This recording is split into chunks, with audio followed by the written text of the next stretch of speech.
Bonjour, être du petit peuple, elfes, fées, corrigans, un grand merci à tous les nouveaux abonnés ainsi qu'aux anciens. La chaîne grandit de plus en plus, donc je suis vraiment très contente. Surtout, continuez à mettre des petits pouces bleus, ça permet qu'elle grandisse et ainsi le partage, c'est super important. Et n'hésitez surtout pas à mettre des commentaires, même les nouveaux, j'y répondrai avec un grand plaisir. On va commencer avec cette vidéo sur l'ouverture du portail du 11-11 avec le petit oracle de la forêt. On va voir le petit message qui va nous parler pour cette ouverture. Nous avons trouvé le confort dans la nuit, lorsque le monde s'éteint et que les étoiles brillent. Donc là, on nous parle en fait de trouver la paix intérieure. Pour ma part, j'aime bien en fin de soirée faire une méditation avant de m'endormir. Ça peut être ça, ça peut être aussi allumer un feu de cheminée. À cette période de l'année, c'est la lumière qu'il y a dans le noir en fait, en cette période de nuit. Ça peut être allumer une bougie aussi. C'est ne pas se retrouver en fait dans le noir complet. Trouver quelque chose qui vous apaise, qui vous détende. Alors ensuite, avec le petit oracle des elfes, nous avons: préserve ton espace, tout ce qui veut croître a besoin de sérénité et de protection. Elles vont bien ensemble toutes les deux, parce que là c'est vraiment cette période de l'année où on se replie un petit peu sur soi, où on a besoin d'être un petit peu plus protégé, serein, cocooning. Donc là c'est vraiment ça, et puis pourquoi pas, peut-être vous avez certains projets en gestation, on va dire ça comme ça, et qui ont besoin justement de voir le jour, tout simplement. Et je vous dis ça parce qu'on a quand même la carte du projet qui est juste là derrière, avec l'oracle de Nade, qui nous parle que ça va attirer le changement, l'accomplissement et la réussite vers vous. Donc il y a aussi peut-être préserver quelque chose que vous avez en tête, pourquoi pas.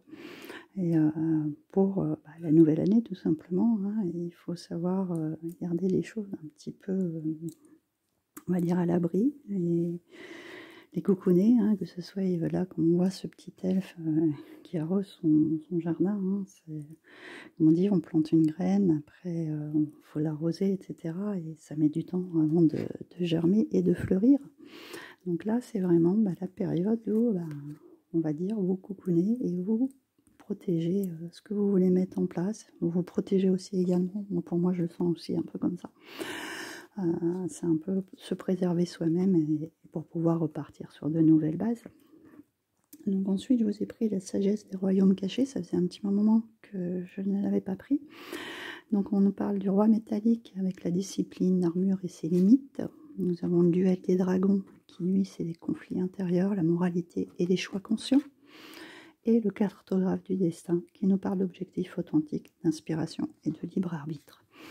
Donc là, je trouve que elles rejoignent bien quand même toutes les trois, les trois premières cartes aussi. Le roi métallique est là pour nous protéger. C'est quelque chose, c'est une protection qu'on a mis autour de soi, tout simplement. Il y a peut-être une nouvelle discipline que vous êtes en train de mettre en place pour poser vos limites, parce que certaines personnes ou certaines situations ont peut-être un petit peu dérapé, on va dire. On ne vous a peut-être pas laissé, on vous a peut-être trop envahi, ou on a dépassé les bornes, tout simplement. Et là, il y a vraiment ce conflit intérieur, cette moralité qui a été mise un petit peu à rude épreuve. Et donc là, vous avez envie de faire de nouveaux choix. On est sur du 5. Les projets, les changements, c'est 5, tout simplement.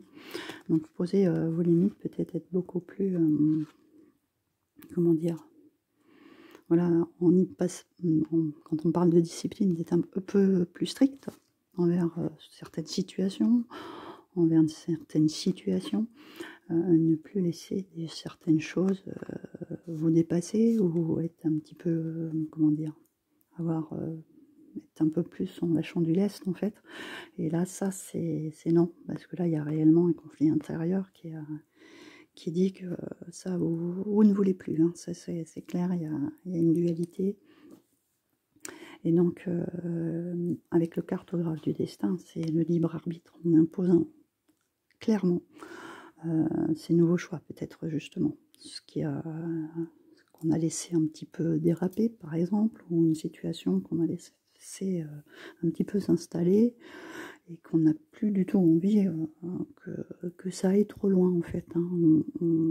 On met ses limites, voilà. Par rapport à ça, les deux, là, je trouve qu'elles se rejoignent aussi, dans le fait que, non, on impose un petit peu qui on est, et on ne laisse plus les choses aller n'importe comment. Et là, on a encore les objectifs authentiques, c'est peut-être aussi vos projets, ce que vous voulez voir dans l'avenir, c'est peut-être aussi tout simplement votre façon d'agir ou façon de penser qui va aussi changer, et que les gens vont peut-être être un peu surpris. Mais bon, c'est pas grave, hein, c'est comme ça, il faut savoir que des fois on traverse des choses et que les gens comprennent ou comprennent pas, tout simplement, et quand des fois notre comportement change totalement pour pouvoir justement se faire entendre. Donc là, avec la sagesse d'Avalon, nous avons l'aigle qui nous parle d'esprit, d'intégrité, de connexion au royaume des anges, le pardon et le lâcher-prise. Donc ça se rejoint quand même assez, parce que là on nous reparle d'intégrité. Quand je vois l'aigle, ça me fait penser aussi à prendre de la hauteur. On termine un cycle en plus. Là, quand je vois le pardon, ça me fait penser... c'est assez étrange parce que les premières cartes plus celle-ci, je ne sais plus dans quelle vidéo précédente que je vous ai fait, il y avait déjà ce conflit d'ordre, de dualité, de l'élément eau avec l'émotionnel qui se rejoint avec le feu. Bah, ça doit être la dernière vidéo que j'ai fait d'ailleurs. Qui fait que il y a comment dire, cette dualité au niveau des éléments qui se retrouvent, parce qu'une situation où des personnes ont eu des comportements, on va dire, un petit peu déplacés ou immoraux. Et donc, là, c'est carrément, on n'accepte plus. Hein. Bon, pour moi, c'est comme ça que je le vois. Et donc, on veut que l'intégrité soit de nouveau d'actualité, rentre dans l'ordre. Et donc, comme je vous disais dans la vidéo précédente, en parlant du pardon, il y a certaines situations qui sont pardonnables, enfin, où certaines personnes on peut pardonner. D'autres, il y a des actes qui sont impardonnables. Pour ma part, c'est comme ça que je vois les choses. Après, chacun a son libre arbitre, hein, chacun pense comme il veut. Dans le sens que là, c'est plutôt, je dirais plutôt un pardon que vous pouvez vous accorder à vous-même. Comme j'expliquais dans la vidéo précédente, il y a une époque, moi, j'ai trouvé cette phrase qui me parlait davantage que de pardonner à quelqu'un qui a commis des actes à répétition et qui, au bout d'un moment, on n'a plus à pardonner. Cette phrase disait je te pardonne, pas parce que tu mérites le pardon, mais parce que je mérite la paix. Donc là, c'est vraiment dans le sens, derrière, vous avez le lâcher prise, c'est pour vous pardonner à vous-même de certaines choses qui viennent d'arriver ou qui se sont passées dernièrement. Et soit vous pardonnez à cette personne, c'est tout à fait votre droit, mais moi, je le vois plus comme un pardon à vous-même pour pouvoir lâcher prise, reprendre de la hauteur sur cette situation et pour pouvoir aller de nouveau de l'avant. Hein, d'accord.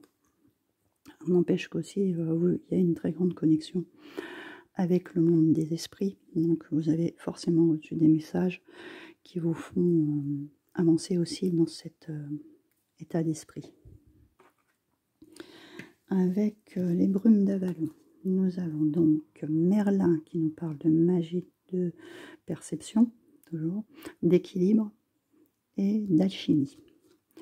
Nous avons ensuite la colline du calice qui nous parle deux fois de yin et yang, d'équilibre à nouveau et de bien-être. Et la dernière qui est l'île d'Avalon qui nous parle de renouveau, de guérison, de repos et de mystère. Donc là, dans ce que je perçois, on retombe de nouveau avec cette dualité de conflit intérieur. Hein. On nous demande de rééquilibrer vraiment ça, hein, parce que y a ce feu qu'on a eu dernièrement, qui me fait penser tout à fait à la dernière vidéo, hein. Je ne voudrais pas dire de bêtises, où il y a cette dualité émotionnelle, du feu avec l'eau, en fait le mental qui a beaucoup dirigé les émotions. Et là on nous demande de rééquilibrer ça par la sagesse tout simplement, hein, parce que là il y a la petite chouette, hein, qui est là. Et donc il y a aussi ce côté yin et yang. La nuit, trouver la lumière en fait. C'est aussi ce côté voilà, conflictuel, dans le sens où on a les opposés qui se font face tout simplement, hein, le jour et la nuit, comment ça s'appelle, l'eau et le feu, le masculin et le féminin. Quand on a ces colères et ces émotions, c'est le côté plutôt, on va dire, le côté masculin qui s'enflamme, et le côté émotionnel du côté féminin. Il y a cette dualité qui est là, hein, ces conflits intérieurs qui sont de nouveau à rééquilibrer pour retrouver en fait son bien-être. Et c'est tout à fait ça, puisqu'on nous parle derrière de renouveau pour aller vers la guérison. Et on nous demande surtout de nous apaiser. On a ce bateau là qui est sur l'eau, d'apaiser ses émotions et de prendre beaucoup de repos pour pouvoir souffler par rapport à ces situations ou ces conflits avec des personnes ou des situations que vous avez vécues dernièrement. Il y a besoin de recul, de lâcher prise, de prendre de la hauteur, de repos, de reprendre sur soi-même, hein. Ensuite, avec le voyageur sacré, nous avons la grande aventure, prendre un risque, prendre l'initiative. La solitude, dans le silence, la paix s'impose. Et au gré de la route, apprécier le voyage. Donc là, la grande aventure, prendre un risque et prendre l'initiative, c'est, on a de nouveau ce bateau comme on a là, hein. Bon là, les flots sont un petit peu plus agités que là. Peut-être, pourquoi pas, quand on voit en plus la dernière qui est là, peut-être prendre l'initiative de partir, pourquoi pas, un week-end, et pour vous retrouver justement pas dans le lieu où vous êtes à l'heure d'aujourd'hui, pour prendre ce recul nécessaire, se lâcher prise. Même si vous êtes seul, hein, c'est pas grave, hein, parce que là on nous parle de repos pour guérir, en fait. Dans le silence, la paix s'impose. Ça peut être aussi une balade en forêt, n'importe quoi, hein, vous voyez ce que je veux dire, hein. Histoire d'avoir besoin de se réaligner avec soi-même, pourquoi pas aussi faire de la méditation, etc. Il y a vraiment un besoin de pause, voilà, de pause, tout simplement. Elle a aussi, comme Merlin, la petite chouette sur l'épaule, de façon à écouter sa sagesse intérieure, hein, d'accord. Et là, apprécier le voyage, c'est peut-être ce voyage-là, pourquoi pas, soit de faire une méditation aussi. Une méditation, ce sont des voyages qui permettent de lâcher prise et de se reconnecter à soi. Mais ça peut être aussi un voyage tout simplement d'un week-end ou prendre un après-midi, aller dans un endroit que vous ne connaissez pas, au gré de la route, hein, tout simplement, hein. Voilà, suivre un chemin que vous n'avez jamais pris de votre vie, et puis pourquoi pas dans un village, dans les alentours, etc. Et y aller comme ça, sans but précis, de façon à ne plus penser, voilà, à essayer que votre esprit ne prenne plus le dessus. Parce que dans les dernières vidéos, c'était beaucoup le mental qui travaillait, hein. Besoin de choses plus légères, voilà. Alors ensuite, je vous ai pris l'oracle des fées. Donc, on nous parle d'autrefois innocente, pardon. La connaissance implique le changement. On avait déjà dans celui-ci, hein, dans l'oracle de Nal, le changement. La connaissance, c'est par rapport peut-être justement à la situation, à ces personnes de votre entourage, il n'y avait peut-être pas suffisamment de connaissances sur ces situations ou sur ces personnes. Et donc là, comme vous rééquilibrez, on va dire, les choses, hein, vous allez essayer de rééquilibrer les choses, c'est d'apprendre beaucoup plus de choses, justement, soit sur cette situation, soit sur la personne concernée, hein, tout simplement. et qui va impliquer un changement. Moi, pour moi, ce que je ressens, c'est plus un changement par rapport à votre comportement à vous. Comment vous allez agir face à cette personne, face à cette situation. Comment vous allez... Là, il n'y a plus l'innocence que vous aviez autrefois. Quand vous allez approfondir, vous allez dire, oui, cette personne, bah, en fait, je ne pouvais pas lui faire confiance, par exemple. Hein. Cette situation, mais pourquoi j'ai pas pensé plutôt à ça, en fait. Je suis passée à côté de certaines choses. C'est approfondir la connaissance. Je vais vous lire son message afin qu'on ait un petit peu plus d'informations.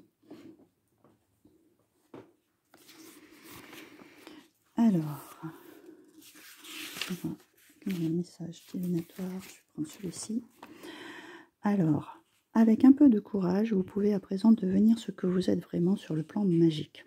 Quand vous accepterez votre part de vous-même, quand vous comprendrez que la magie dont vous avez fait l'expérience est naturelle et bienfaisante, vous deviendrez plus fort, plus calme, plus efficace. Et vous attirez à vous des gens qui comprendront les vérités que vous avez découvertes. Vous n'aurez plus l'impression de détonner dans un environnement qui vous fait peur et vous saurez que vous pouvez trouver votre propre chemin, aussi enchevêtré et sinueux qu'il puisse être. Vous ne pouvez plus nier ce que vous avez vu, entendu, senti et touché. Votre magie est réelle et authentique, cet émerveillement est désormais votre monde. Alors que faire? Demander de l'aide, rechercher des conseils et consulter des gens qui ont fait des expériences similaires. Entourez-vous de savoir et sachez que cette innocence n'est pas inutile et que vos croyances ne sont pas naïves. Votre sagesse vous dit que la vérité et prend en compte votre expérience. Je parle encore de sagesse, hein, comme là, avec les deux chouettes. Hein, les deux chouettes. Donc pour moi, c'est votre sagesse intérieure. Les messages que vous avez reçus, que vous percevez de l'autre côté, sont tout à fait authentiques. C'est pas quelque chose que vous avez inventé, c'est pas quelque chose que vous avez juste pensé, par exemple. Hein. Parce que souvent, on peut vous dire, vous induire en erreur en vous disant... Ouais, ça c'est ressenti, mais c'est peut-être pas ça, tu fais fausse route, visiblement, non. Hein. Et c'est ça qui va apporter du changement, parce qu'on va enfin peut-être vous écouter différemment. Alors ensuite, avec l'oracle de Brocéliande, nous avons le pain, la fontaine de Barenton et les fées. La pomme de pin, j'ai un trou de mémoire, je sais plus. Là, on a encore la fontaine émotionnelle. Moi, pour moi, il y a encore l'eau. Il y a encore les choses vraiment en profondeur. Je crois que le pain, ça nous parle de temps, hein, de quelque chose qui se met en place. Que je dise pas de bêtises. Je vais aller revoir les messages quand même. Et les fées, bah, pour moi, c'est cette connexion à tout ce qui est magie, hein, parce qu'on a parlé de magie aussi. Cette connexion avec l'autre côté. Il y a vraiment des messages que vous pouvez percevoir. Alors, je vais vous lire le message de chacune pour avoir des compléments d'information. Alors, la première, nous avons dit le pain. J'avais raison, c'est bien une durée de temps et l'immortalité. Donc, lorsqu'elle apparaît, elle nous indique que quelque chose va durer, peut-être même éternellement ou recommencer. Ici, il est question de temps. Le pain peut donc également vous inviter à la patience. Là, on nous demande d'être à l'écoute, de prendre du temps pour se reposer, de prendre du temps pour se guérir, de prendre du temps pour lâcher prise, pour pardonner. Il y a vraiment une notion de temps, de prendre soin de vous pour cette période, on va dire, automnale, jusqu'à l'entrée de l'hiver. C'est vraiment une période de repli, de prendre son temps. Alors ensuite, avec la fontaine de Barenton, j'ai encore gagné émotion, larmes, rêve et mystère. Mystère, on l'avait aussi dans cette carte-là. Donc, lorsqu'elle nous apparaît, elle nous parle d'intuition et de rêve qui peuvent être prémonitoires. Cette carte nous parle aussi de mystère, les choses cachées qui pourront être révélées grâce à l'intuition, la méditation et les rêves. Donc là, on avait quand même la nuit. Je vous parlais de méditation tout à l'heure. C'est vrai que je n'ai pas pensé. Avoir des messages à travers nos rêves, c'est tout à fait possible. Donc ça rejoint bien la même chose. Être à l'écoute de vos rêves, prendre le temps de vous poser. Hein, d'accord, de bien être à l'écoute de tout ce que vous allez percevoir. Et donc la dernière, qui est les fées, nous parle de légèreté, d'amusement, de joie, d'innocence et d'enfant, probablement l'enfant intérieur. Donc, elle nous annonce la joie, la gaieté et le rire. Elle peut également nous inviter à nous reconnecter à notre enfant intérieur, à votre envie de jouer et de prendre la vie avec légèreté, de vous encourager à retrouver votre faculté d'émerveillement.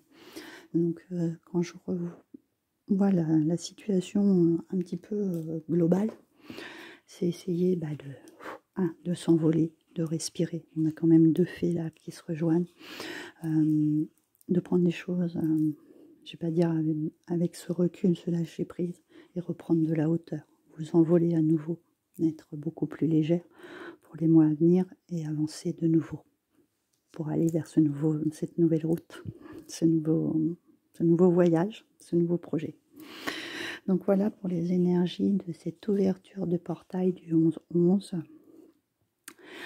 J'espère que ça va vous guider et que vous allez essayer de gérer ce conflit intérieur entre le feu et l'eau. Je vous dis à très bientôt.